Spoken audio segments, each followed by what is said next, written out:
Very important election coming up with our next guest, Dovile Sakaliene. Thank you so much for joining us today to talk about the upcoming election, the first round coming up on Sunday. That's right. We are looking at this election, and there are 8 major players, but we know that there are 3 of them that have some of the most chances. If you were to tell us today, what is your best bet on who is going to take the office? Well, I think that everyone in Lithuania is pretty sure that the biggest chance has the current president, Mr. Gitanas Nausėda, because he has about 30% support, and the next 2 uprunners, none of them have even 15% support. One of them has 12, another has 14% support. Mm-hmm.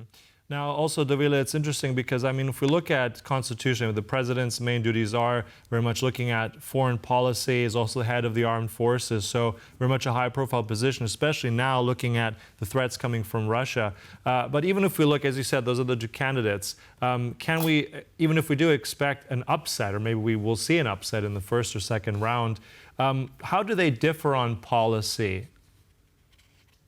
Well, if we talk about security policy, about defense, and in general international relations that are related to, defendability of Lithuania. So, of course, the mainstream candidates all agree on that. Out of those 8 candidates, we have one who is, I think, probably less than 5% or around 5% who has quite original views.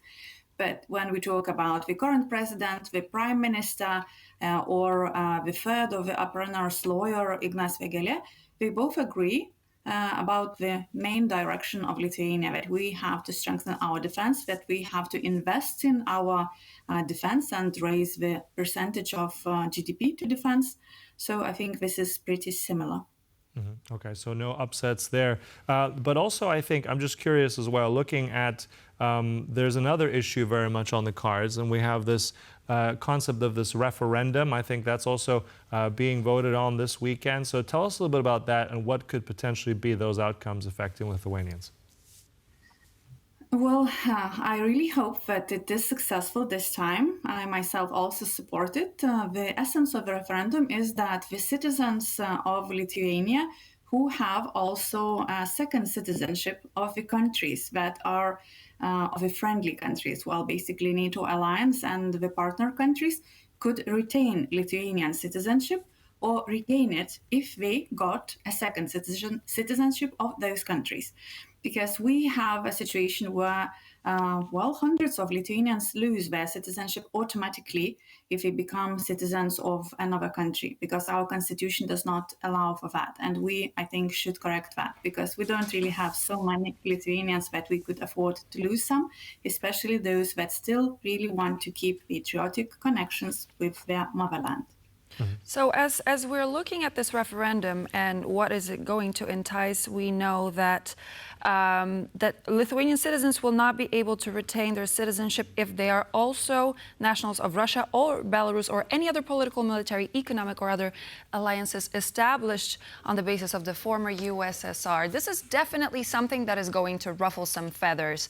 How do you think this is going to go down with the overall society?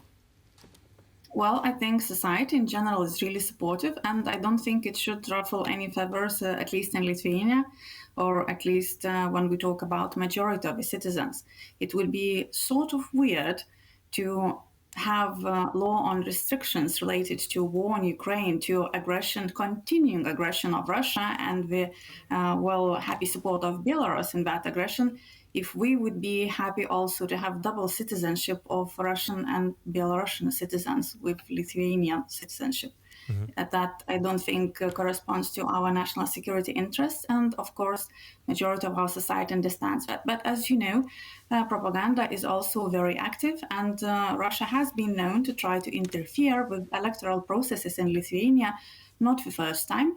And we still have some issues with 1 out of 5 citizens in Lithuania not sure if the war in Ukraine is entirely responsibility of Russia. So therefore, yes, of course, we will have probably some discussions, even if in minority of Lithuanian society. But yes, some discussions will be there. Yeah, on that note, Dovile, I think that's an interesting point that you said 1 out of 5. And I think some of these candidates, although their chances are probably very limited, are saying very much that continued aid that your country's given a lot of. It's been a staunch supporter of President Zelensky, of Ukrainian independence and freedom. What does that say about those kind of candidates saying that continued aid to Ukraine could be an invitation to Russia to invade Lithuania? How much of that is in society? Is this on the margins? Tell us a bit more about that.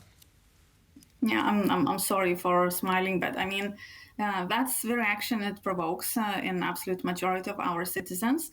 We have one of the candidates who had this very interesting idea that Lithuania should leave NATO immediately, and I think European Union as well, and that we should really get into a friendly alliance with Russia and strengthen our ties, etc.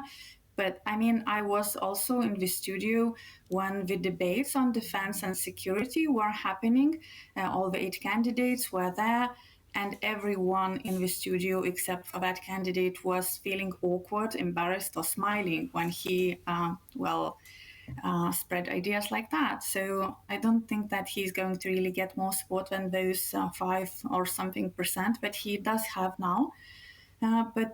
Yeah, of course, especially on social media and in social media, which is in Russian language, there are discussions that are raising the same conspiracy theories which are being raised all over the region, that support to Ukraine may provoke aggression of Russia, that Russia is somehow defending its own interests, well, by invading another country, obviously. But nevertheless, we see exact replica of Russian or Kremlin narrative in the speeches of this candidate. And I'm happy that he doesn't really have support of society.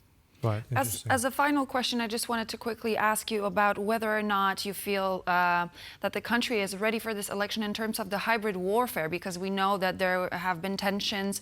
There has been a network of spies from Russia that's been affecting different systems and different governments. According to the latest information, what do you think is going to happen ahead of the election? Yes, of course, we are monitoring the situation, both the cyberspace, the informational space, and our intelligence services, as always, are monitoring electoral processes. Certain incidents may be happening, and I think that we have taken certain precautions in case it does.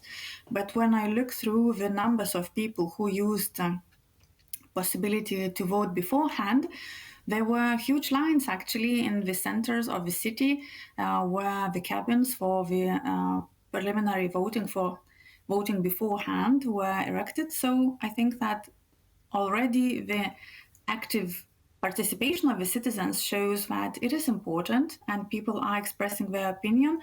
And I may, nobody can predict exactly right, expressing result. their opinions. Well, I'll have to interrupt you there, Dovile. Thank you so much. It's going to be an interesting election indeed. We'll cover it here, of course. We'll see how that turns out this Sunday in that first round. Thank you so much to Lithuania. That was Dovile Sakaliene.